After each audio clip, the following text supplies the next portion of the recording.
Olá!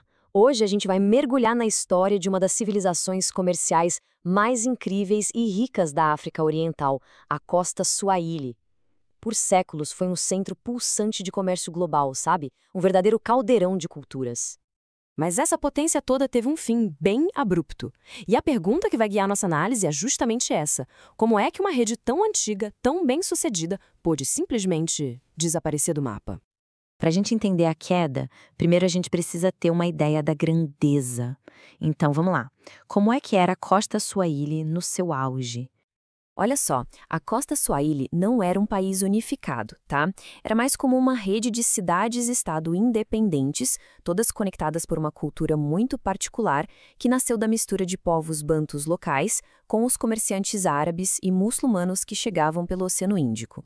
E essa civilização não apareceu do nada, ela tinha raízes muito profundas.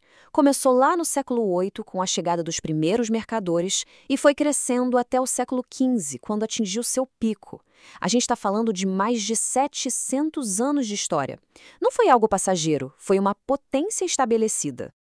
E a escala era impressionante. Pense em uma rede com mais de 400 assentamentos, de pequenas vilas a cidades enormes como Mombasa e Zanzibar. E todas elas estavam ligadas a rotas comerciais que chegavam até a Índia e a China. A arquitetura deles, feita de pedra de coral, e essa cultura mista eram símbolos de quão sofisticados eles eram. Só que esse mundo estava prestes a ser virado de cabeça para baixo. A chegada dos europeus não foi só um encontro, sabe? Foi uma verdadeira colisão de interesses, de visões de mundo. O momento decisivo foi em 1498. A chegada da expedição de Vasco da Gama trouxe uma força completamente nova para a região, uma força com ambições muito diferentes. E foi isso que deu início ao desmantelamento de tudo. E aqui a gente vê o contraste gritante de filosofias. De um lado, o modelo Swahili, que era baseado em redes, em autonomia, em troca cultural. Do outro lado, a ambição portuguesa, focada em controle total, em extração de recursos, em domínio colonial. Eram dois sistemas que simplesmente não podiam coexistir. Então, como exatamente os portugueses conseguiram quebrar uma rede tão poderosa? Pois é, eles não chegaram para negociar. Eles chegaram com uma estratégia muito clara de controle. Essa estratégia pode ser resumida em 3 passos bem simples e, para ser sincero, bem brutais. Primeiro, atacar, para destruir a capacidade de defesa e de comércio. Depois, dividir, para que eles não pudessem se unir. E, por fim, controlar, para garantir o domínio total das rotas. E isso se traduziu em ações bem concretas. Cidades foram bombardeadas, navios foram afundados. Os portugueses, de forma muito esperta, exploraram as brigas que já existiam entre cidades rivais, como Mombasa e Melinde.